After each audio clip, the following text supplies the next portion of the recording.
I was being publicly crucified by the department head during the employee meeting. The leader announced that someone had reported my work attitude as problematic and demanded I explain myself immediately. My face was displayed on the big screen, a digital public execution. Just as I was feeling overwhelmed, the beautiful CEO's face appeared in my camera lens. "What's the problem? Tell me about it." Main text. "Attention residents of the community. Due to one confirmed case of an infectious disease, the community is now under quarantine management. Please do not panic. Personnel sent by estate management will check on each resident soon." I repeat. I stood in front of the boss's door, gritted my teeth, and rang the doorbell. The door opened, and the beautiful boss, Serena Sterling, stood there in a bathrobe, looking at me with evident impatience. What is it now? Just moments ago, I had come to deliver a document and disturbed her shower. Now, I was taking up her shower time for the second time. She wore a silky, alluring bathrobe that outlined her slender waist. Her fair, long legs were exposed, her long hair was still wet, and her beautiful eyes sparkled on her makeup-free face. I secretly glanced at a hint of cleavage inadvertently revealed at the beautiful boss's fair chest and swallowed hard. Estate management said the community is under quarantine, and no one is allowed in or out." Serena raised an eyebrow. "So?" I plastered a big, fake smile on my face. "So, boss, could I maybe stay at your place for a few days? The management of this upscale community is absolutely heartless. They said that during quarantine, outsiders can only stay at the community's hotel, the Kensington. It's $800 a night, no bargaining. Although the boss is very annoying, compared to losing $800 a night, she was clearly much cuter." "No." Serena coldly threw out a single word and immediately tried to close the door. I held onto the door handle tightly, yelling dramatically, "You can't do this. I've dedicated myself to you and the company. You can't abandon me." Just then, an elderly lady passed by walking her corgi, saw this scene, and couldn't help but say, "Young lady, you need to be responsible. Don't be a heartless woman." Through the gap in the door I was barely holding open, I clearly saw the beautiful boss's face turn as black as thunder. Probably unable to withstand the moral condemnation from the neighbor, Serena finally let me in. I sat on the sofa in the living room. Serena had already changed into casual clothes, sitting opposite me with her fair legs crossed. Her pretty face was stern, emitting a low-pressure atmosphere. "You can stay." Serena's expression was still sour, "but you can't stay for free. Originally, there was a housekeeper coming to my home every day to clean and cook, but now that the community is under quarantine management, she can't get in either. From today on, these tasks are handed over to you." I nodded repeatedly. "Okay, no problem. I'll handle it." Serena's expression finally looked a little better. I wasn't particularly skilled at housework, but fortunately, the appliances in the boss's house were top tier, so things didn't go too badly. Until I stepped into the kitchen. I had only graduated recently, and I usually ate in the company cafeteria, so I had never tried to cook for myself. But I was very confident. "Sautéing, right? Isn't it just put in a little of this, put in a little of that, flip it over, and then stir again? How hard could that be?" I watched cooking videos online for 2 hours, took out over a dozen ingredients from the refrigerator, ready to show off my skills. But the moment the flames erupted from the stove, things went out of control. In a panic, I accidentally turned up the heat, and the oil in the pot suddenly whooshed and caught fire. Just as I was at a loss facing the burning pot of oil, a slender hand grabbed my arm and pulled me behind her. It was Serena. I stared at her slender back, a little stunned. Serena quickly turned off the stove, then picked up a pot lid and suffocated the fire. She took a step back but accidentally stepped in a puddle of water on the floor. "Ah!" Serena exclaimed. Before I could think, I stepped forward. She fell right into my arms. I knew she was thin, but only when she was in my arms did I realize how petite she was. Her waist was so slender I could hold her firmly with just one arm. Her soft hands gripped my arms tightly, her expression abandoning its usual composure to show a rare look of panic. A soft, fragrant scent that made my scalp tingle uncontrollably seeped into my nostrils. With her soft, warm body in my arms, I couldn't help feeling a little distracted. But I quickly came to my senses. I thought, I'm done for. Secretary Jane from the department was fired simply for bringing Serena a cup of coffee because she handed it to her with her left hand. After that incident, the entire department kept their distance from the boss, afraid of being fired by accident. This time, no one wanted to deliver the documents, so everyone pushed it back and forth until it finally fell to me. Now I almost burned down the boss's house and made her fall. I'm definitely going to be fired. Just as I was feeling uneasy, the boss, who was still in my arms, finally spoke, her tone embarrassed. You, let go of me. I was stunned for a moment, then flustered, helping her to stand up. Her cheeks were slightly flushed, and she looked at me with watery eyes. Are you hurt? I shook my head, my expression a little dejected. Serena sighed. All right, just don't do it again. I raised my head in surprise. Just don't do it again. The boss was actually so forgiving. Not at all like how the colleagues described her as cold and unapproachable. I was both touched and guilty. I'm sorry, boss. I'm just not very skilled. Let me try a few more times. She wouldn't listen. Her face darkened as she chased me out of the kitchen and decided to cook herself. The way the woman rolled up her sleeves appeared exceptionally gentle. The apron wrapped around her waist outlined a figure I could circle with one hand. I couldn't help but glance at it a few more times. No wonder she's the boss, she can grace the boardrooms and also cook in the kitchen. Even wearing a Hello Kitty apron, she looked amazingly beautiful. Thank you, boss. After experiencing so much torment, you still didn't hold it against me and even let me eat the food you made. Serena's cooking was excellent. I couldn't help but eat 2 more bowls, giving her a thumbs up and praising her for being so skilled. Serena's expression finally looked better, though her tone couldn't conceal her disdain. Eat slowly. No one's going to take it away from you. After that, the kitchen became Serena's domain. 3 days passed in the blink of an eye. Today was the monthly employee meeting where each department head had to make a work summary. Because I couldn't go to the company due to the quarantine, I had to apply to attend a video conference with my department head. While listening to the vice president's opening remarks, I was resting my chin on my hand and dozing off. Normally, these meetings are held for the big bosses to listen to, and they have nothing to do with me. Who would have thought, when it was our department head's turn to speak, I was called out. The department head, Mr. Baldwin, sounded sharp. Recently, someone reported to me saying that some employees falsely claimed that their community was under quarantine and applied for working from home, but in reality, they weren't. This kind of behavior is very bad. It has also created a very negative impact among the employees. Arthur Pendleton, explain yourself to everyone now. I raised my head in confusion, watching my sleepy face appear on the meeting screen. I immediately jolted upright and sat up straight. Mr. Baldwin, I didn't lie. The community I live in is indeed under quarantine. Still trying to argue? Baldwin said sternly. I've already checked. The only community under quarantine these past 2 days is Kensington Gardens. Do you live in Kensington Gardens?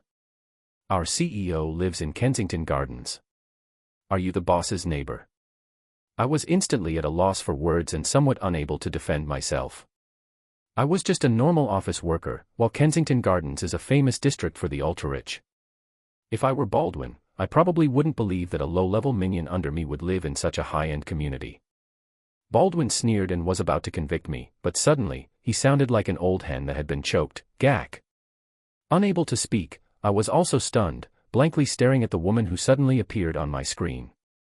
The beautiful CEO, Serena Sterling, wearing her silk pajamas, leaned against my door lazily. Arthur, where's the underwear I left in the bathroom? Silence. Long silence. A long and suffocating silence. At the meeting, those who were originally dozing, playing on their phones, or counting their fingers all sat up straight, staring intently at the projector. I even saw someone secretly revealing their phone's camera. I turned my head to look at Serena, then back at Baldwin's face on the screen, which looked like it was cracking. Briefly hesitating, I then said to Serena, I put them away in the bedroom closet for you. The one by the bed. Between Baldwin's problem and Serena's, I chose to answer Serena first. Baldwin's expression became more and more broken. Serena seemed to have just realized I was in a meeting. She came straight over, looked at Baldwin in the camera, and asked, "Were you accusing Arthur of having a problem with his work attitude just now? What's the problem? Tell me about it." I admit those words sounded like she was supporting me, but I swear on my healthy hairline, she was just simply asking. Maybe with a little bit of schadenfreude. But Baldwin had obviously misunderstood. He stood up and bowed to the camera repeatedly. "I'm sorry. I'm sorry. I didn't know you and Arthur were living together, cough, cough, living in the same place. Then there's no problem, absolutely no problem." Serena glanced at her watch. "The meeting's been going on for a long time. It's about time to end it. Arthur has other things to do."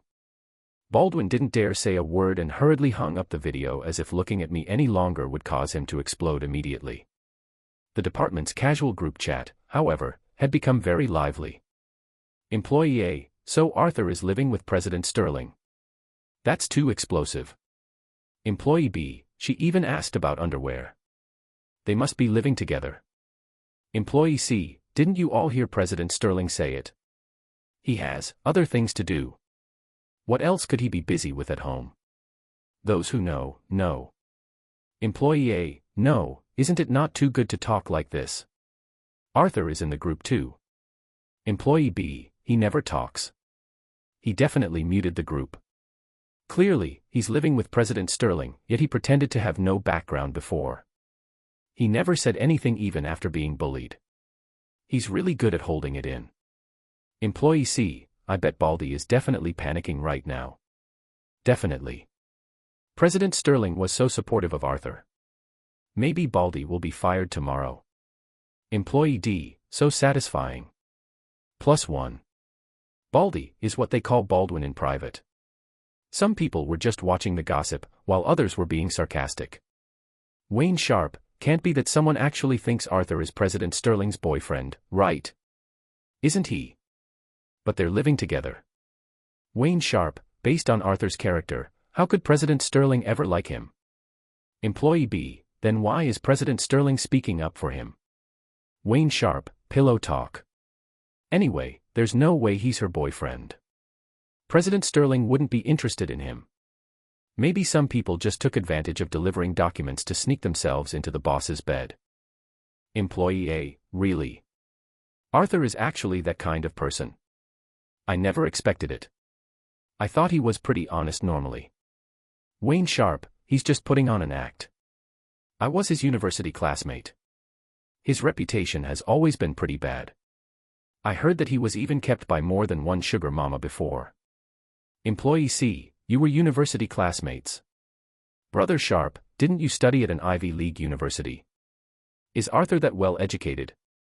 Wayne Sharp: "What's the point of having a good education? He's still just a good-for-nothing. Let's not talk about him anymore, it's bad luck. Let me show you guys the new sneakers I bought." While I was still staring blankly at the group chat, Serena's urging voice came over. "What are you still doing? It's time to clean." I turned my head to look at her, my eyes sincere. "President Sterling, I heard that I slept with you." Serena paused in her steps. "Who said that? That's so excessive."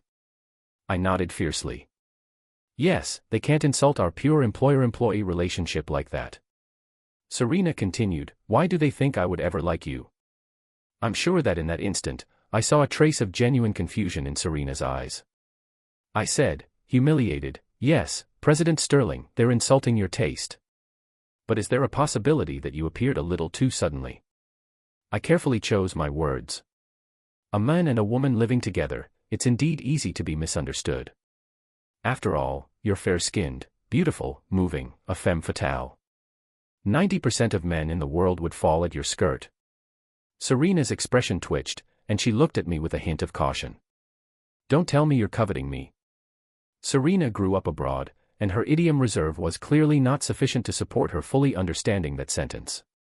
To her, my words were just sincere praise. I realized that I had taken my flattery too far and quickly waved my hands. "No, no, no. My respect for you is from the bottom of my heart." "That's good," Serena said, painting a picture for me like every other capitalist boss. Work hard. I've read your job performance summary. It's written well, much better than the one that Baldwin wrote anyway. I pondered it and figured she was probably hinting that I should work hard and strive to replace Baldwin as the new department head. Unfortunately, that was not where my ambitions lay, but I still thanked her. Thank you, President Sterling, for speaking up for me today. Am I supposed to just watch you get scolded? Serena glanced at me sideways. You were trapped here due to work reasons and also had to bear the crime of not being dedicated. How could there be such a thing? Don't think about it too much. Serena's tone was unusually gentle. Your brain capacity is limited as it is. If you keep going like this, it will crash. I had gotten used to her sarcastic and mocking remarks every day, so I didn't bother arguing with her, agreed with her, and then went to clean. What I called cleaning was really just turning on the robot vacuum cleaner and then watching it go around the floor. Taking advantage of the free time, I took out my tablet and opened a design report that I had written before to check over. Just as I was engrossed in reading, a female voice spoke softly. Who made this report? I was startled and turned to look at her. What's wrong? Is it very good? Serena took a sip of her coffee, her tone disdainful. It's awful. What's written here is too messy. The logic is not clear. Serena snatched the digital pen and marked a few places on the screen. And here, the items need to be listed out. I watched her modify the report in a few strokes and read through it again myself, feeling like I had suddenly understood something profound. But it looks like this person has some ideas. Serena handed the pen back to me and took another sip of coffee. If the writing could be more standardized, then it would be a very good design report. I couldn't help but chuckle twice. Serena looked at me, puzzled. What are you laughing at? It's nothing, I said, shutting down the report and diligently refilling Serena's coffee. It's just that it's truly worthy of being President Sterling. Your eye for talent is impeccable. Serena, realizing she had suddenly praised me, seemed a little embarrassed. Her face flushed, she snorted, and went back to her room. In the blink of an eye, a few more days passed. These past few days, Serena especially enjoyed coming over to point out things while I was reading reports. Then, after I praised her a bit, showering her with a few sophisticated and subtle flatteries, she'd leave contentedly. In just a few days, my workability and flattery skills had both improved by leaps and bounds. That day, when the medical personnel came to check, they announced that the lockdown on our community would be lifted soon. I was overjoyed and quickly began packing. Serena, wearing a silk nightgown, leaned against her bedroom door, looking somewhat displeased. What's the rush? The lockdown isn't lifted today. Isn't it better to be ready to retreat at any moment? I said respectfully, once the lockdown is lifted, I'll definitely leave immediately so I won't trouble you any further. Serena clicked her tongue and turned back into her room. The door slammed shut, shaking the walls. I scratched my head. Sigh. Every day was a mystery with her capricious moods. Truly, only Serena and the petty are difficult to deal with. The moment the lockdown was lifted came sooner than expected.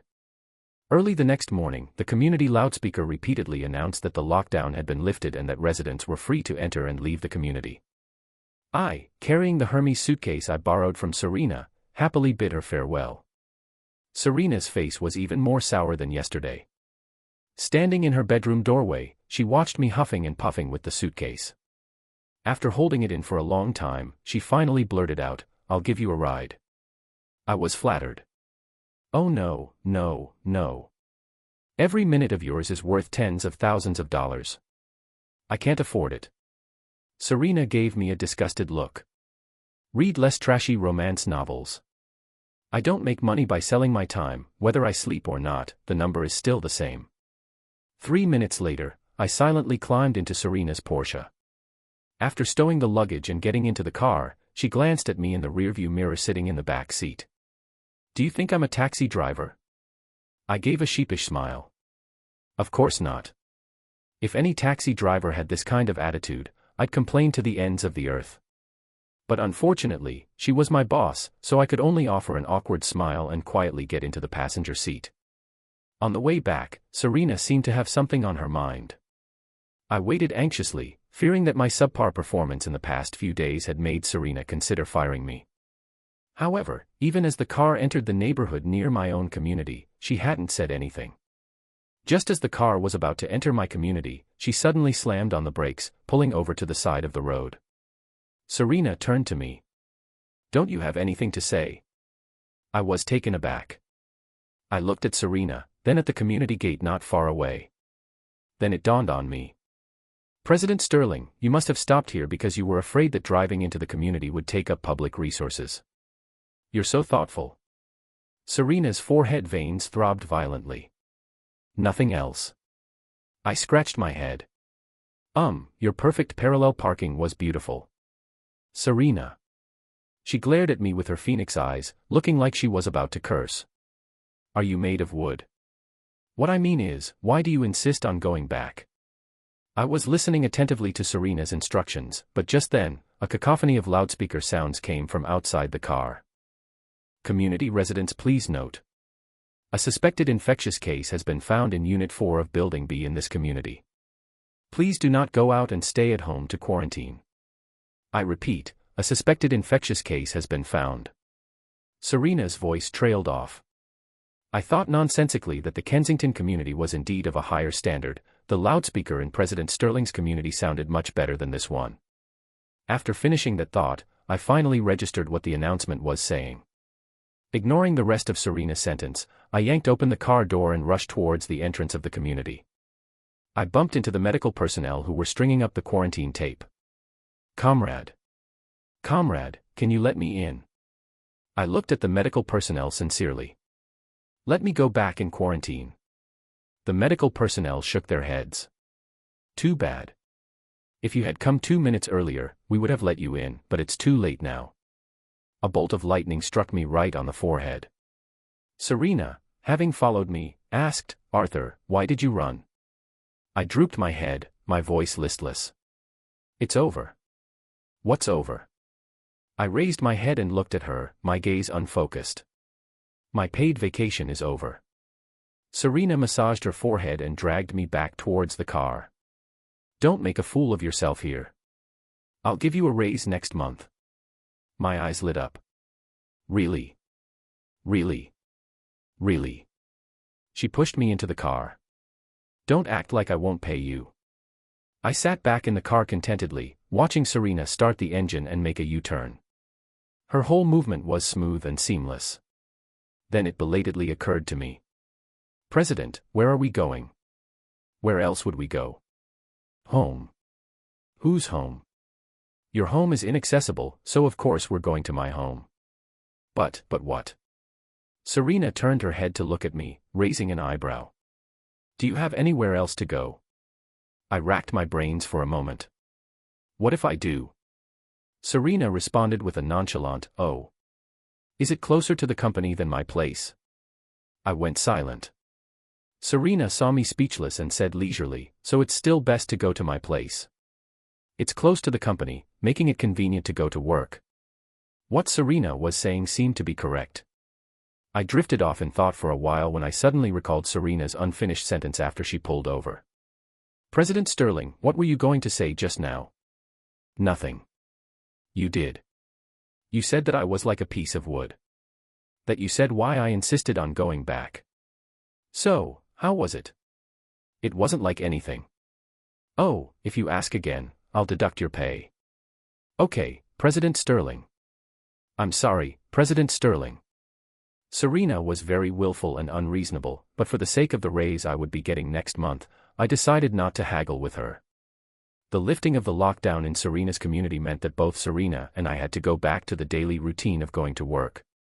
The difference was that I went to work at 9 a.m. every day, while Serena went whenever she felt like it. But she still woke up early with me and even prepared breakfast. "It's the first day back at work, so cheer up," Serena said while sipping her coffee. "You represent more than just yourself now, you represent my image." After much deliberation, I thought that Serena was probably still bothered by being paired up with me via rumors. "President Sterling, don't worry. When I get to the company, I will definitely stay far away from you. I definitely won't let them suspect your taste." Serena raised her hand and picked a stray piece of lettuce off the corner of my mouth. She said with a kind look, "Don't worry. Given your current state, it's hard for anyone to think that there is anything between us." She paused and added, "But you should still be careful. Watch out for malicious people who might take advantage and create some outrageous rumors, which will have a bad impact on you." I remained noncommittal. A straight body casts a straight shadow. I got into the company based on my abilities, and I haven't been laid off all this time because of my strength. Even surviving smoothly under Serena's command is thanks to my great flattery. What do I have to be afraid of? So, wearing a $50 t-shirt, I got out of Serena's $200,000 Maserati and walked confidently through the main door into the company. The receptionist's jaw almost dropped. After watching me enter the elevator, she immediately picked up her phone and opened a group chat. "Receptionist, Arthur is back at work." "Colleague, isn't it normal to be at work? What are you so surprised about?" "Receptionist, you got out of President Sterling's car." "I wouldn't be mistaken, it's that pink Maserati that we talked about the other day. The one that the boss has. He even rode the same elevator as her." "Colleague, when does Arthur start classes on how to seduce bosses? I want to sign up." The news spread faster than the elevator. By the time Serena and I reached the 28th floor, the people in the department had been staring at the elevator doors for a long time. Serena went to her office, and I returned to my workstation, ready to start the day's work. Among the group of people around me who were itching to gossip, Wayne Sharp took the lead, carrying a coffee and walking to my workstation, tapping on my desk. "Arthur, I heard you came to work in the boss's car today. Pretty impressive." I looked up at him, my gaze sincere. "Where is it impressive?" Wayne choked. A few seconds later, he said in a mocking tone, "Looks like you really have latched onto President Sterling. You didn't even dare to look up at me before, and now your temper has grown." "Not really," I said while organizing my files. "I've always been this harsh. Is this the first time you've noticed? You better pray you can keep being this arrogant." Wayne leaned closer, gritting his teeth. "Arthur, we'll see." He dropped these words and left, his back looking especially haughty, like a little rooster that had won a fight. I shook my head, opened the folder, and began organizing today's forms. As a clerk, Excel is my old friend. I quickly finished my work. Seeing that I had nothing else to do, I pulled out my tablet and began working on a new project report.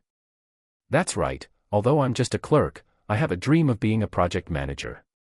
Since Serena came, she has contacted several new investment projects, and I'm very interested. I want to see if I can get involved. After all, I'm also a legitimate Ivy League MBA graduate. I was tricked into joining the company by the HR department's professional promises. He told me that the clerks in our department could access 80% of the company's business, which would be suitable for transitioning to project positions later.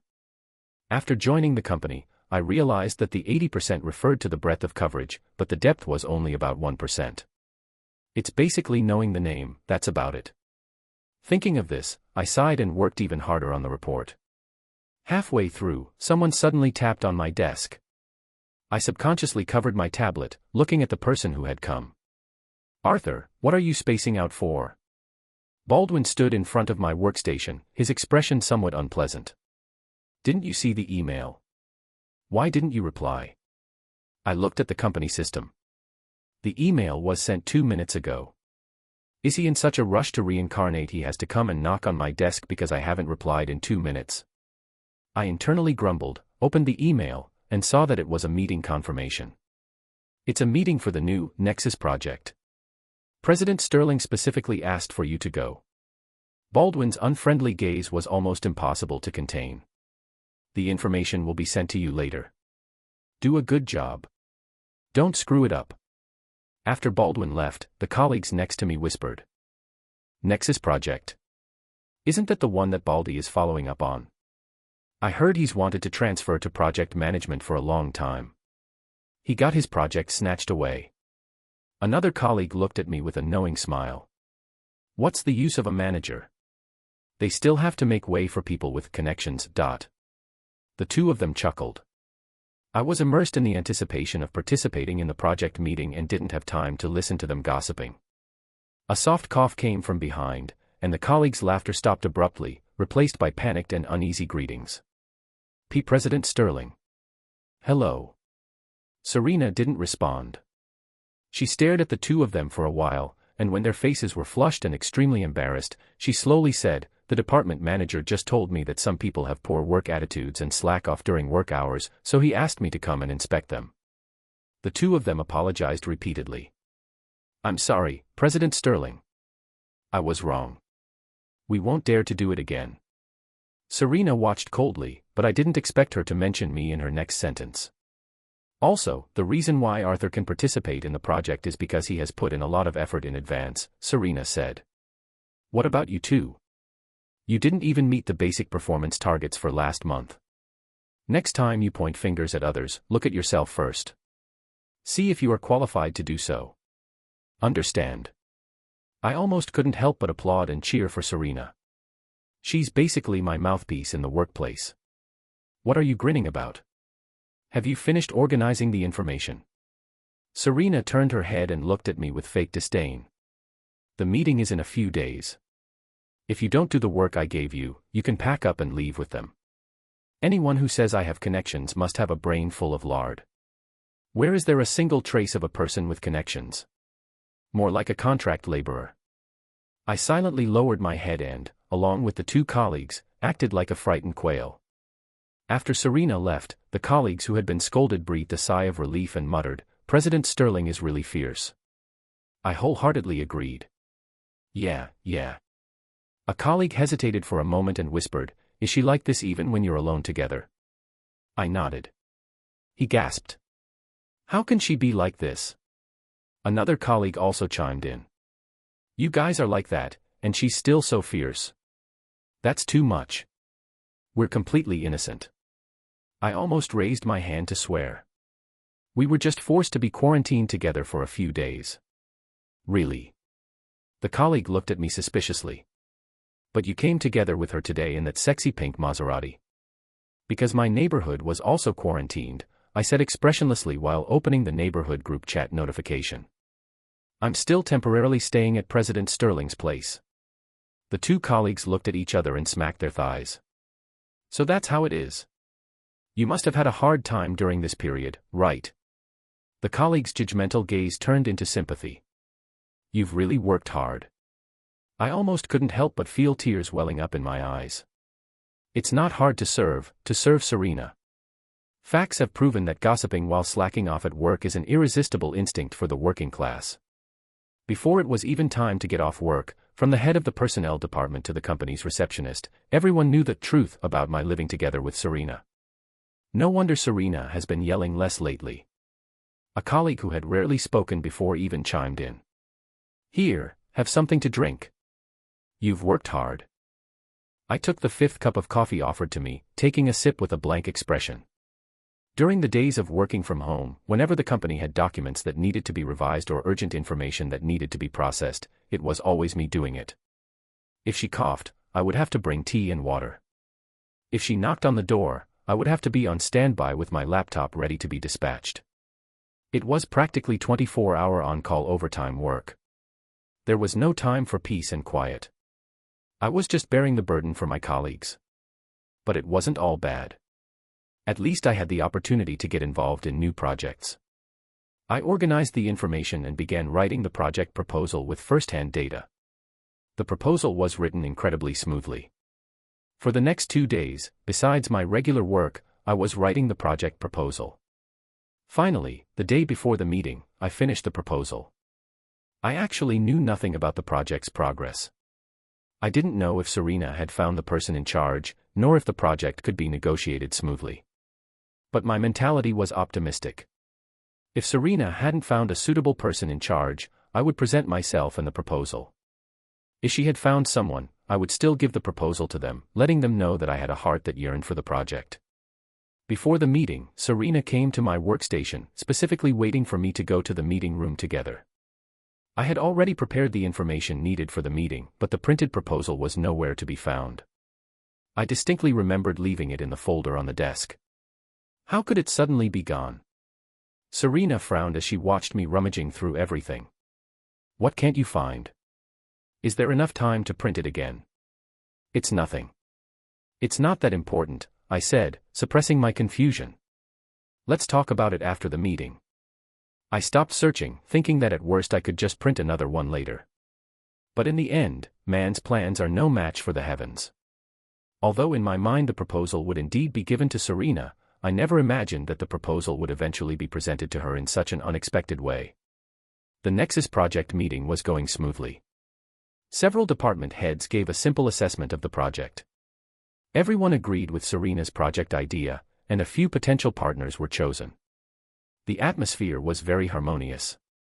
But just when everyone was about to call it a day, ending the 3-hour meeting, Wayne Sharp burst into the meeting room. "Don't rush to leave, everyone. I have something to say," Wayne announced loudly after entering. "It concerns the success or failure of this project, so I have to ask for a little of your time." Everyone was startled, and for a moment, no one reprimanded him for his breach of etiquette in barging into a high-level meeting room. He held a folder in his hand and walked to Serena. "President Sterling, I accidentally found evidence that a colleague is betraying the company, selling us out. It's about this new project. I have the evidence right here." Serena glanced at him and frowned as she opened the folder. Wayne's eyes were fixed on me, a smug smile on his face. I was taken aback, still wondering why he was smiling so disgustingly at me, when I heard Serena's voice slowly sound. "A project proposal about the Nexus project." My eyes widened. "That's right," Wayne said emphatically. "The company has confidentiality regulations. Before a new project is officially launched, only the project leader and President Sterling can see the proposal. But now, someone has secretly stolen the proposal and printed it out, which is clearly intended to leak company secrets, isn't it? And this person is among you. Among us."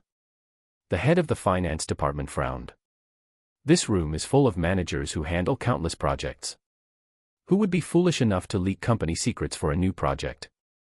"This room isn't only full of managers," Wayne said, lifting his chin at me. "Isn't there also a junior clerk?" There immediately, everyone's eyes fell on me. I blinked and looked at Serena. "President Sterling." Seeing me speak, Wayne immediately interrupted. "President Sterling, I know you are close to Arthur, but this is not something that can be excused. Everyone is watching." His words carried an obvious threat. I suddenly realized that it was no wonder he had to rush in to expose me before the meeting ended. He was afraid that Serena would act out of favoritism. At this time, Serena had roughly finished reading the proposal. She was silently looking down, seemingly lost in thought. After a while, she slowly asked, "Where did you find this proposal?" "On Arthur's desk." Serena looked at Wayne. "You searched his desk?" Wayne's words faltered, but he steeled himself. "Yes, but I saw him acting suspiciously these past few days, so I just casually checked his desk." Serena's lips curved into a smile, and she glanced at me. "Any explanation?"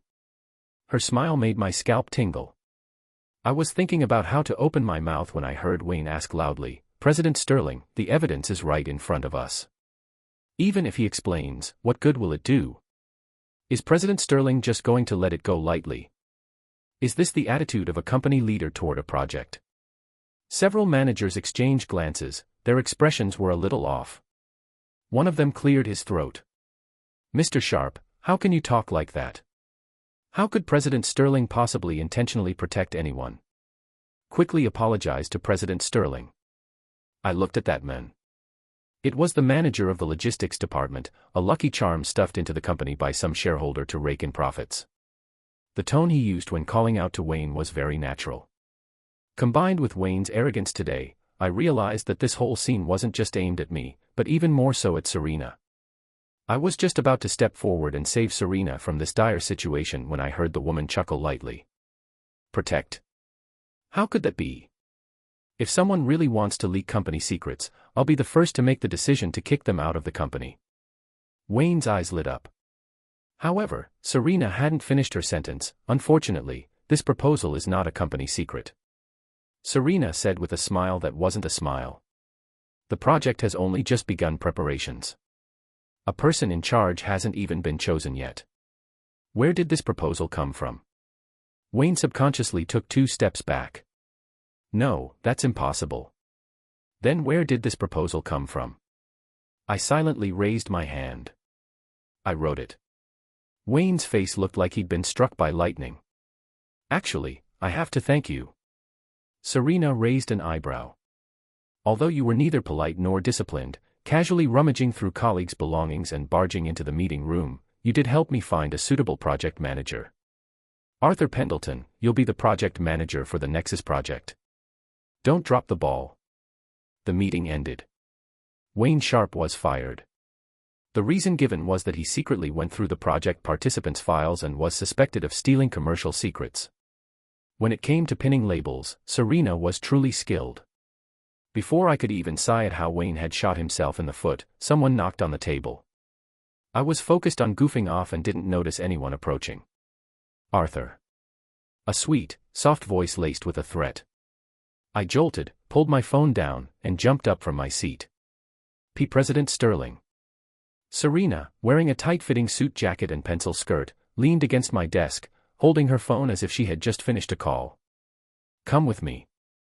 After she spoke, she walked out of the company. After a 3-second hesitation while looking at my computer, I followed her out. President Sterling, it's work hours, I said nervously. Is there something wrong? I have to work.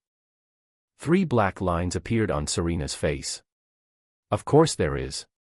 She pulled me to her car and started the engine. I asked what we were going to do. Serena coldly said I'd find out soon enough.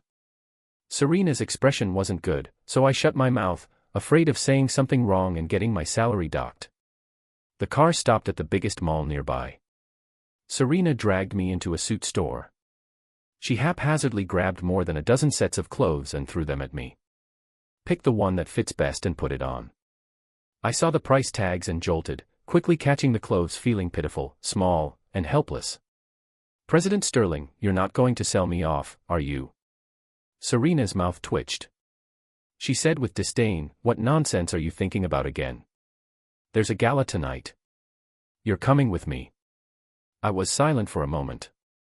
Then, will there be overtime pay? Aren't these clothes enough overtime pay for you? Serena bit her lip, her beautiful eyes glancing around. I pouted. What do I want these clothes for? To worship them. It'd be better if you just gave me the money. Serena glared at me, pushing me towards the fitting room. Yes, yes, yes. It'll be calculated as double overtime pay. Only then was I satisfied and went to change. At the evening gala, Serena, holding a wine glass, was wearing a champagne-colored evening gown which made her skin look as smooth as cream. The impressive curve of her chest added a touch of charm. She turned her head to instruct me, just follow me and don't mess anything up. I quickly averted my gaze from her chest and nodded, striving to act as a diligent, hard-working, decorative vase of a company employee. Just then, a bald, pot-bellied man in a suit walked over, bowing and scraping and giving Serena a lot of pleasantries. Serena was expressionless, and I couldn't tell what she was thinking. I remembered that Serena had just returned to the country and probably didn't know the people at this gala, so I quietly leaned in and whispered in her ear. President Sterling, that's Mr. Wong, the real estate developer from the east side of the city. Serena glanced at me, then turned back and nodded slightly to Mr. Wong. Mr. Wong looked overjoyed and hurriedly gave another round of blatant flattery. After he left, Serena dragged me to a less crowded place and asked in a low voice, how do you know him? The information about the gala attendees, didn't you ask me to put together a copy and send it to you? I was a little confused. I randomly pointed at a few people at the gala. That's CEO Lee of Shewedding Technology, and that's CEO Hu of ET Group. You remember all of them? Serena raised an eyebrow. It seems your memory is quite good. I nodded. Of course. After all, I was also a legitimate Ivy League MBA graduate. I was tricked into this company by the HR department who were experts at making empty promises. Serena opened her mouth to say something, but more people came over one after another. I then did my duty as an assistant, introducing each person's background and value to her in a low voice. When we finally had a moment to relax, a voice suddenly came from behind. Serena. Long time no see. A hand rested on Serena's shoulder. Serena turned slightly, and I also looked over. I had seen this man in the documents I organized. He was Serena's childhood friend, Jasper St. John. Jasper was wearing a striking silver suit, a smile beaming on his face, until he caught sight of me. His expression instantly changed. "Who are you?" I could only force a smile and say, hello, Mr. St. John." The man crossed his arms impolitely, looking me up and down, strutting around like a peacock in full display. Pushing me to the side with his shoulder, ignoring my greeting, he started catching up with Serena. "Serena, why didn't you contact me after you came back to the country? Everyone really missed you." Jasper was intimate, and his tone sounded very familiar. "I'm busy with work," Serena replied, silently glancing at me, who had been pushed to the side by Jasper, frowning slightly and dodging Jasper's hand. The two exchanged a few words. I quietly took a couple of steps back, heading towards the area with the food and drinks. As a follower with a good eye, I naturally shouldn't block Serena's chances at romance. In situations like this, I should minimize my presence. "Serena, you've only just returned to the country, you really don't need to work so hard." Jasper was doting on Serena, seeming to feel sorry for her. "You could have asked me to help at your company." "It's okay, I'm not working hard," Serena responded, her eyes unintentionally glancing towards me. Suddenly, her face darkened. "It's just that the people under me have to work a little harder." "Right, Assistant Pendleton." "Oh." I was quietly stuffing my mouth with salmon when I heard this and nearly choked. "Yes." Jasper's gaze at me was filled with displeasure. "Assistant Pendleton." He scanned me up and down with contempt. "TSK, the clothes you're wearing are so ugly. You have no taste at all." When I heard that, I raised my head and pointed at Serena. "President Sterling picked these out." The atmosphere fell silent. Jasper was both angry and embarrassed, his face flushed like a pig's liver. He took several seconds before saying, "Serena, I didn't mean that about you." "Then what did you mean?" Serena took a sip of her wine, raising her beautiful eyes slightly. "Those clothes were indeed the ones I picked out for Arthur." Jasper's face flushed crimson. He said stiffly, "I was just thinking, for you, this gala isn't a place for people like him to come to." I blinked. I wasn't sure whether it was appropriate for me to be there or not. Serena socialized while I recognized people. I earned this double overtime pay. I knew which was more important. It wasn't good to offend President Sterling's childhood friend, and it was better not to create trouble. What if this young Master Jasper really came to work at Serena's company one day and intentionally docked my pay? Would I cry too? Jasper sneered. "Someone like him, all he cares about is money." I immediately nodded. That's right. If it wasn't for money, who would be willing to go to work? Look at him. He looks like a gigolo trying to latch onto a woman. He's not even worthy of shining my shoes. I continued to agree. Jasper, although clothes make the men, one still needs to look good. Look at him, so small-minded. Can he pull it off? I shook my head sincerely, echoing, "Can't pull it off, definitely can't pull it off." Jasper choked, grinding his teeth. "You have some self-awareness." Serena shook her head, raising a hand to her forehead, and pulled me behind her. "He's not as bad as you make him out to be." "Jasper, you're going too far." "No." Jasper's gaze towards me was filled with hostility and dissatisfaction. He just admitted it himself. He's a gigolo. What qualifications does he have to be your male companion? You should have found someone more reliable and steady to be your male companion. "Wait a minute," I suddenly interjected. Jasper immediately looked at me warily. Serena also turned to look at me, raising an eyebrow.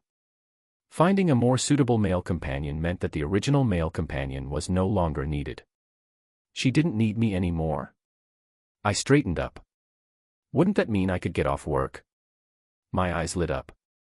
Mr. St. John is right. Someone like you should be the male companion. Does that mean I can go home? Jasper was stunned, temporarily speechless.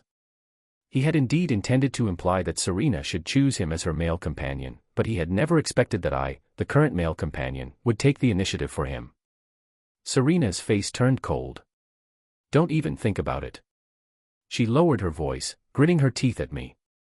I'm still counting on you to introduce people to me. Stay here. My face fell. Miss Sterling, you're exploiting me. Serena's expression was not good.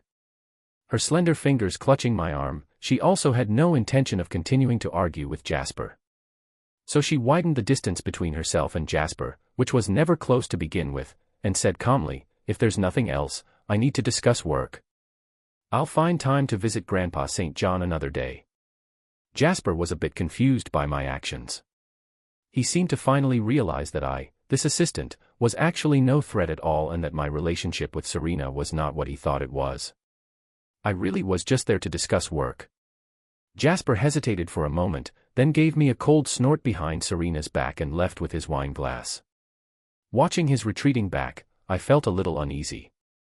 Miss Sterling, you're not abusing your power for private gain, are you? I poked her shoulder with the hand that Serena was holding. Serena sighed. When have I ever done something like that? She glanced at me. Don't worry, just do your job. Your salary won't be deducted because of him. My eyes brightened. Okay. Miss Sterling really does understand me.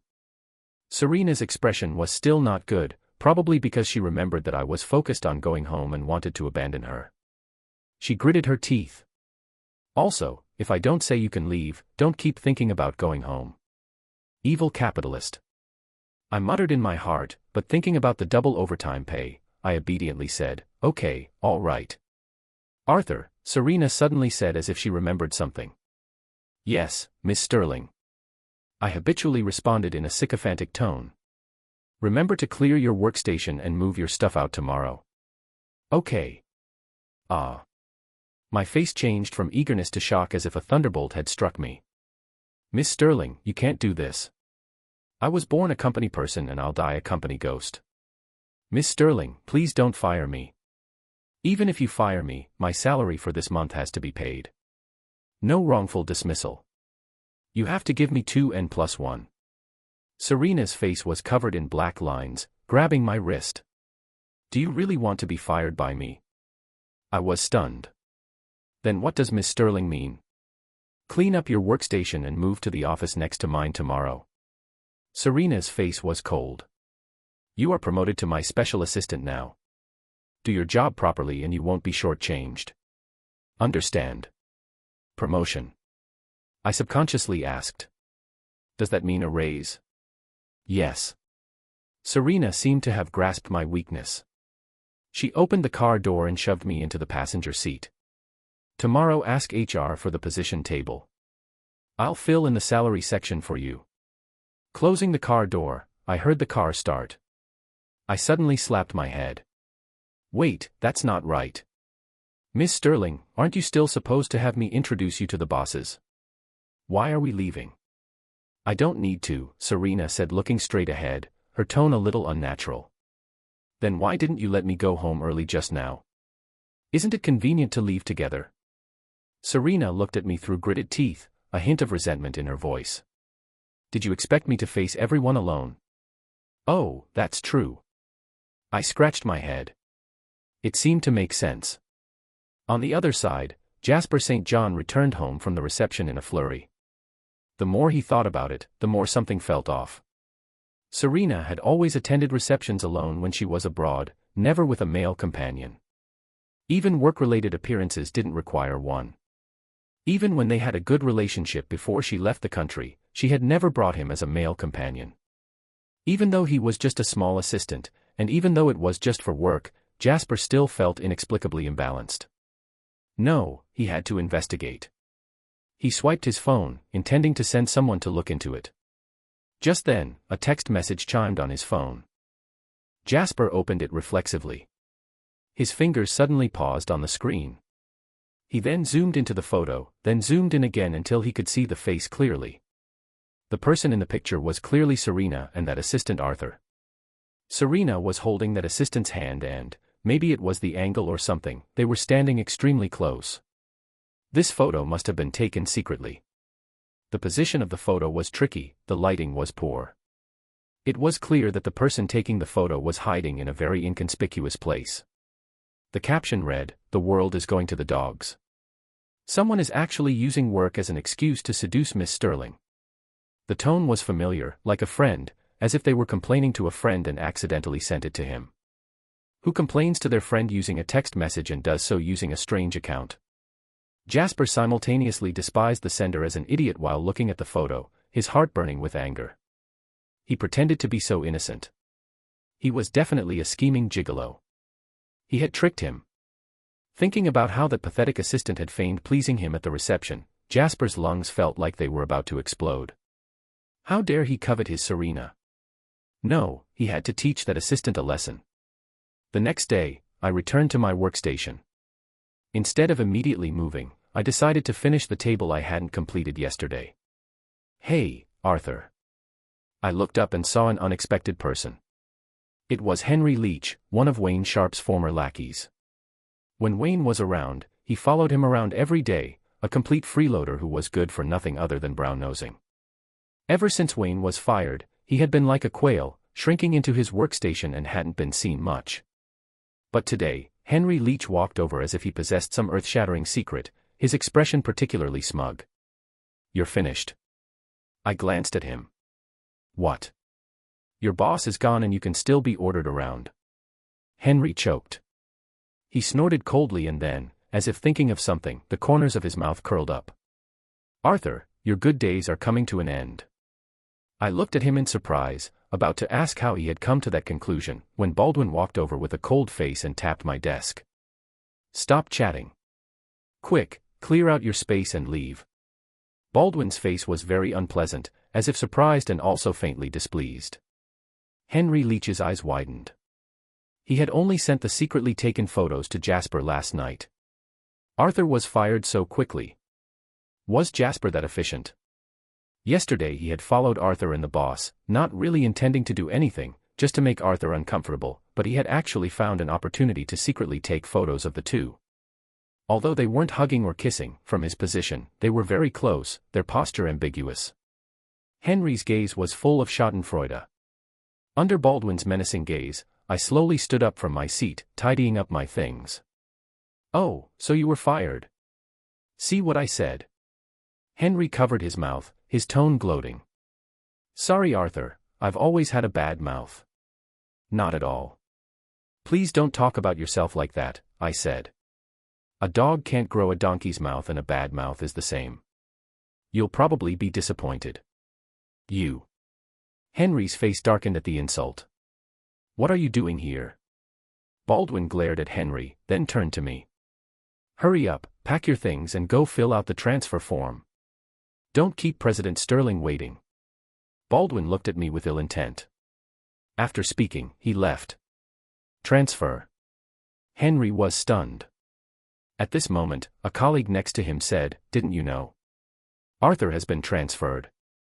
He's now President Sterling's special assistant." "Special assistant?" Henry's teeth were gnashing with anger. "Arthur won because he's the boss's favorite," the colleagues kindly explained, but when Henry glared at them, they closed their mouths and returned to their work, feeling sheepish. Henry clenched his fists, suddenly snorting to himself. What's the point of being in the limelight now? The good retribution is still to come. As soon as I moved my things to my new desk, Serena called me into her office. The lighting here was excellent. From the floor-to-ceiling windows, I could clearly see the skyscrapers of Metropolis and the traffic flowing back and forth. Serena leaned back in her office chair, her eyes half-lowered, the cuffs of her black shirt folded up. When she saw me, she straightened up and beckoned to me. Come, come, come." I walked over and Serena said, "There's a dinner party. You have to come with me to it." I said, "Ah." Again. Serena's face darkened and she tapped the salary column of my position chart on her desk. "As a special assistant, you have to follow me. Wherever I go, you go." I had a feeling of falling into a den of thieves, feeling threatened, so I heartily nodded. President Sterling is right. Wherever you go, I go. On the way to the dinner party, Serena said while driving, "It's been half a month since I returned to Metropolis and I haven't had time to say hello to my old friends, so Jasper simply used this as an excuse to ask me to go over." I sat in the passenger seat holding a laptop and processing documents, replying perfunctorily, MHM. Suddenly the car jerked and Serena pulled over. I looked at her face, which was a bit sour. Repeat what I said. Go into your friend's party. That's not the point. Serena glared at me through gritted teeth. The point is. Ugh, never mind. I'm here anyway. I was bewildered. What did Serena and her friend's dinner have to do with me? She couldn't possibly not know anyone there, right? Then what am I there for? Soon I found out. I was actually attending as Jasper St. John's friend. No, when did I become so familiar with the young Master St. John? I looked at Serena, but she turned her head away, refusing to look at me. Jasper smiled and pulled me over, drawing me to his side. I felt that Assistant Pendleton was very amiable the first time I saw him. I could tell he had a strong work ethic. No wonder Serena values you. I was shocked and flattered. He hadn't acted like this at all that day. But well, he said my work ethic was strong, he had better judgment than Serena. I sat next to Jasper, and Serena silently walked over, sitting on my other side. Upon seeing this, Jasper's smile became even more strained. He pulled me along and said, Assistant Pendleton has such a strong work ethic, you must be a good drinker, right? I was startled and stammered, I haven't drunk much before. Jasper, shouldn't you be trying to act tough at a time like this? What man would be so timid on the drinking table? You won't know until you try it. Jasper poured 2 glasses of clear-colored wine and handed one to me. I hesitated, glancing at Serena. Serena was chatting and laughing with her friends, drinking one glass after another. It didn't seem like much, did it? I took the wine and took a sip. It was sweet, then the mellow liquor moistened my throat, and a little spiciness burned in my head. It was a bit strong. My eyes lit up. It was quite tasty. I was about to take a second sip when a slender hand snatched the glass from my grasp. Serena frowned at the wine, clicking her tongue. Who gave this to him?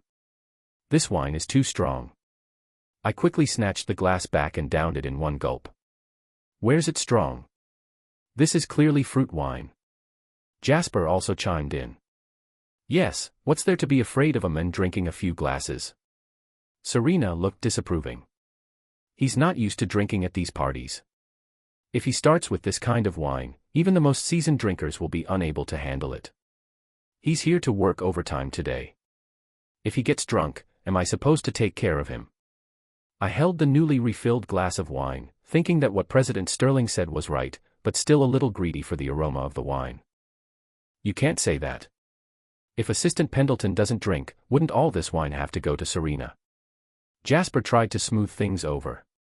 Don't be so harsh. How about this, I'll pay Assistant Pendleton's overtime pay for today. Drink as much as you like. Come on, let's have another glass. His gaze swept over the others at the table. Suddenly understanding, several people came forward to clink glasses with me. After several rounds of drinking, I don't know when, I suddenly felt my head spinning, my feet as if walking on clouds. Jasper looked at my flushed face and snorted coldly. He would see how this pretty boy would act after he got drunk. Everyone here was Serena's friend. If this assistant had ulterior motives, even if Serena was bewitched, everyone present would stop her. I slumped on the table, starting to mumble softly. Serena vaguely heard some of it and her face instantly changed. Arthur, you're drunk. She frowned and asked the waiter for a jacket, covering my head. Forget it, you should sleep for a bit. I'll send you back later. I pulled off the jacket, my cheeks flushed red and I said full of vigor, no. I'm not drunk. I'm not that easy to get drunk. My eyes were bright as I looked at her, my body swaying back and forth. You think I'm drunk? No, actually my consciousness is clear. I just can't control myself. Serena. She sighed and took my arm. You should go home first. I didn't know where I got the courage from, but I dodged her hand, suddenly slamming my hand hard on the table and shouted with the momentum of someone about to quit. I quit. That crappy PPT, I revised it 8 times a day and in the end they still used the first version. No wonder the supervisor is bald. It's all karma. President Sterling isn't a good person either. She gives me all the work, she practically wants to work me to death. Which company employee is both a clerk and an assistant, and has to run around with a boss working overtime whenever they say so with absolutely no freedom? I'm getting paid a vegetable seller's wage but working like I'm dealing drugs. I'm suffering. I was complaining with all my might, and Serena's face turned pale, wishing she could rush over and cover my mouth. She turned her head to greet someone, ignoring the teasing looks from old friends at the table, and gritted her teeth, finding a driver to haul me out. I impatiently tugged at my clothes. Ugh, it's so hot. Serena's ears turned red as she glanced at the driver in front. She cleared her throat. Behave yourself a little. I leaned back in the back seat, my tone melancholic. Little S, tell me, what is love? I don't know what love is, Serena said at the end of her rope. I only know that throwing up in a car will cost you $200. Hearing this, I finally calmed down. After returning home, I leaned against Serena, my mind muddled, my consciousness hazy. Serena supported me as we entered the hallway, gritting her teeth. I even covered for you while you were drinking, and this is how you repay me. Her breath smelled good, and I couldn't help but reach out and pull the person in front of me into my embrace, feeling a sense of peace and tranquility like I did when I was a child. A blush gradually spread across Serena's face. Her face red, she pushed me away slightly, still clinging. We're home. Get down quickly. Serena struggled to help me to the edge of the bed. Are you getting down yourself, or am I throwing you off? But the reality was that even when Serena let go completely, my eyes were still glazed over and I was draped over her like a limp cat toy, impossible to shake off. My hand landed on the top of Serena's head, my eyes unfocused, my head spinning, and I felt like time had reversed to the distant past. Barnaby, how can I live without you, boo-hoo? Barnaby. Huh. Serena bit her lower lip lightly. Arthur, what am I to you again? I continued to stroke the top of Serena's head, oblivious to her question. When we first adopted you, you were so small in my arms. How did you grow to be almost as tall as me now? I muttered, hugging Barnaby and refusing to let go, feeling the warmth in my arms. I suddenly felt sad. If only that accident hadn't happened. Barnaby. I miss you so much. Let me tell you, my current boss is just inhuman. Serena was initially curious about my words, but when she heard the second half, her beautiful eyes widened and her red lips formed a straight line. She grabbed my chin as if venting her anger and looked me over carefully, displeasure rising in her eyes. Is my presence so upsetting? Am I not a human being? Oh. Barnaby, you can talk. I opened my eyes a little wider, but I still couldn't see anything. I patted the top of Serena's head and smiled. Amazing.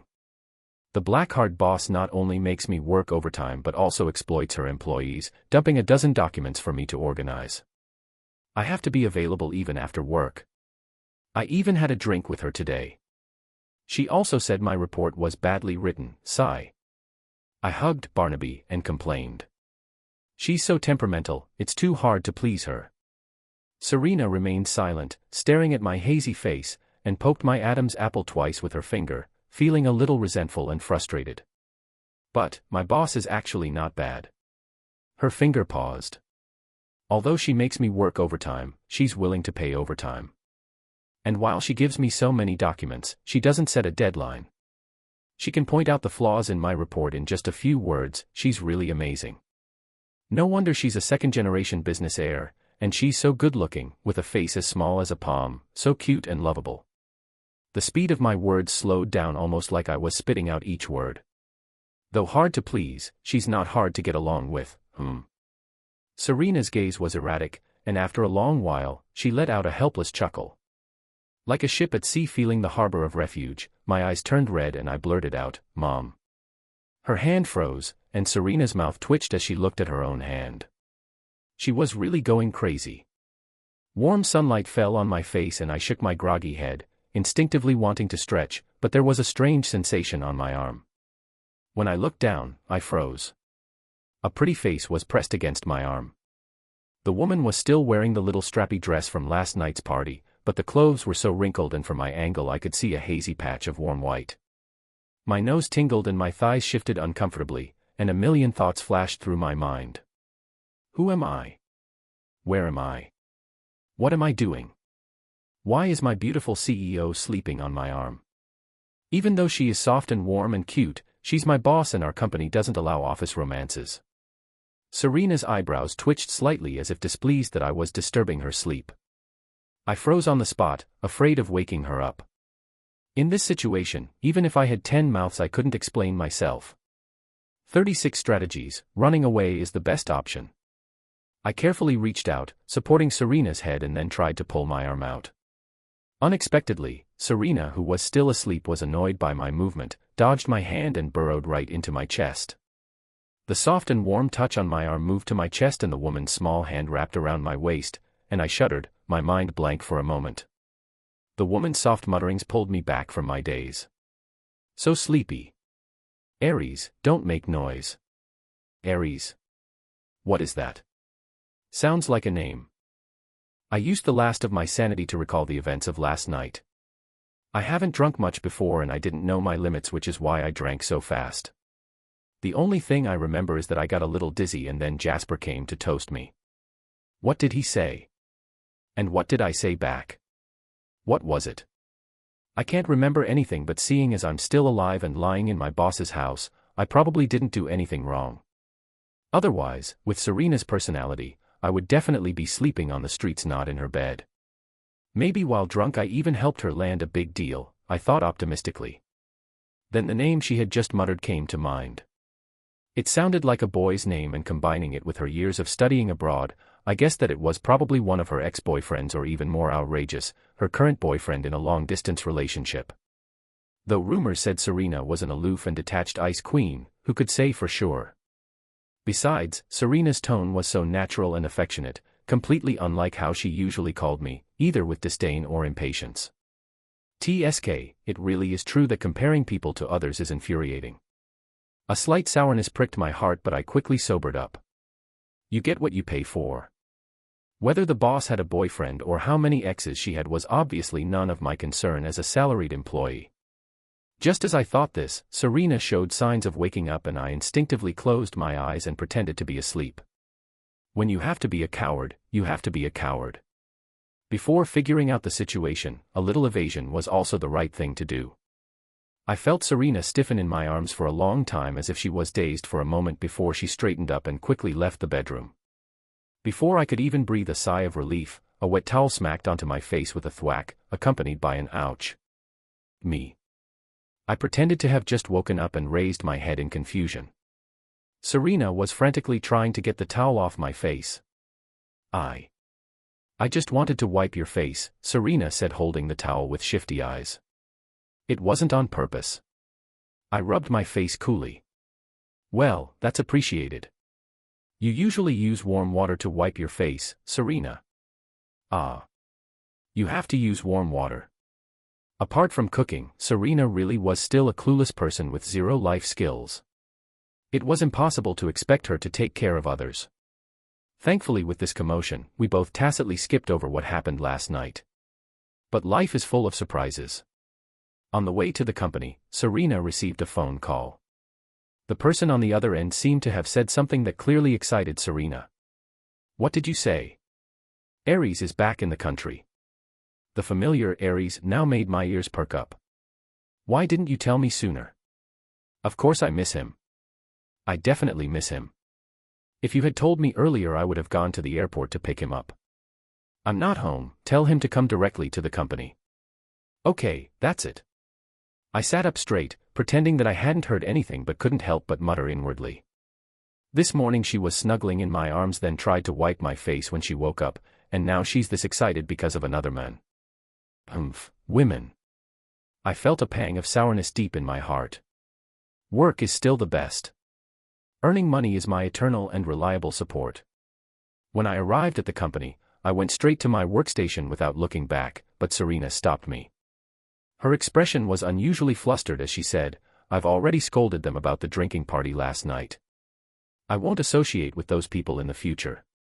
Come with me to the company entrance later, I want to introduce you to someone. Introduce someone. Without even needing to think, it must be that Aries now. I wanted to refuse, but when I met Serena's expecting gaze, I swallowed back my words. Sigh, after spending so much time together, she probably saw me as a friend too. Introducing her boyfriend to a friend sounded perfectly reasonable. I silently nodded in agreement. It wasn't until lunchtime that Serena came out of her office. I keenly noticed that she had touched up her makeup and looked radiant. Women in love are so sickeningly sweet, I grumbled internally and listlessly followed her downstairs. A jet-black Maybach was parked downstairs. Serena eagerly rushed forward to open the car door. A figure jumped out. Serena lunged forward to hug it. Aries. I missed you so much. My eyes gradually widened. A husky was nestled in Serena's arms, happily panting with a seemingly wise expression in its eyes. So Aries was a dog. Another man in a suit got out of the car, looking at Serena with gentle eyes. Be careful, it might get your clothes dirty. If they get dirty, I'll just change. Aries' happiness is the most important. Serena played with the husky for a long while before turning around to look at me. Brother, let me introduce you. This is the special assistant I mentioned, Arthur. Brother. Serena's brother, wasn't that the mainstay of the Sterling Corporation, the one in charge, Sebastian Sterling? The richest man in the city. Sebastian's sharp gaze scanned me from head to toe before he extended his hand. Arthur Pendleton, right? It's a pleasure to finally meet you. The richest man was saying it was a pleasure to finally meet me. I felt a little numb. I politely greeted him and then I remained silent until Sebastian left, at which point I breathed a sigh of relief. Serena completely failed to grasp my nervousness and she was even joking. Don't be afraid. My brother is very friendly. He also thinks highly of you, saying that you're reliable and steady, have a good memory, and are obviously promising material. I smiled wryly. Miss Sterling, that's your brother. Of course you're not afraid. As for why I was nervous, my feelings were a bit subtle, that's all. When I returned to my workstation, I received 2 pieces of news. One was that Henry Leach had also been fired for spreading rumors, particularly malicious rumors about CEO Serena. The specific details were all cleared up by the legal department. Not only did Henry not gain anything from it, but he also faced the possibility of being charged. The other was my new appointment letter.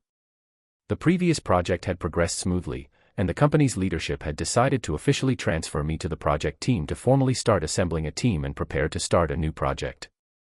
I had also achieved my short-term life goal. Even that evening, the neighborhood announced that restrictions had been lifted and I could go home. Everything was going very smoothly, but Serena seemed unhappy again. I returned to Serena's house, packed my things, and prepared to leave. Serena grabbed me. Are you in such a rush to leave? The woman's ears were red as if she was burning up, but she still looked like she was acting stubborn. Are you stupid to not want to live in this location for free? Are you dumb? I said, huh? But this isn't my home. I'll eventually have to leave. Serena's eyes started to wander. It could be. Serena took a deep breath. I didn't finish what I was going to say in the car last time. What is it? Don't go home. She stared intently at me. My house needs a male head of household. Will you consider it? I pondered for a moment. Do I still need to clean up? No. Well, I need to bring tea and water. I'll do it. Who will print the company's documents? I will print them. Who will reply to useless emails? I'll reply to them. My salary as a family member won't be delayed, right? It won't be delayed. Then you'll drive me to work every day. Well. I still get a transportation allowance. Arthur. The woman's voice was gradually becoming clenched. You're such a mood killer. Oh, so should I go? The transportation allowance must be paid double the amount. Pay for my personal card. A month later, I passed the headquarters evaluation and was officially transferred to the project department as the project manager for the new project. Serena organized another meeting. In my capacity as project manager, I presented my completed project proposal and received unanimous approval from the company's senior management. After getting off work in the evening, Serena sneaked into my new office. She tented her fingers. Arthur, are you working overtime again today? Her voice was filled with undisguised resentment. I was looking at the resumes of project members sent by HR without even raising my head. Yeah. You can go home first. No way. It's been 3 days. Serena said through gritted teeth. You've been working overtime for 3 days already. I don't agree. I looked at her blankly. Does working overtime now require the boss's agreement? Serena was silent for a moment. No. I breathed a sigh of relief. Serena added coldly, but it requires your girlfriend's agreement. Me. I was helpless. Serena was so clingy after we got together. Girlfriends need to go on dates. Serena turned my face toward her and pouted, complaining, Arthur, don't look at the computer. Look at your girlfriend. I couldn't help but laugh and reached out to pat her head to soothe her. Unexpectedly, Serena took an inch and went a mile and actually leaned in. One kiss. No, we're at the company. Just one. Don't make a fuss. No. Just one. Kiss. 10 minutes later, she finally stopped, snuggled contentedly in my arms, and placed a soft kiss on my neck. Her lips were warm and her voice gentle. Arthur, meeting you is the luckiest thing that's ever happened to me.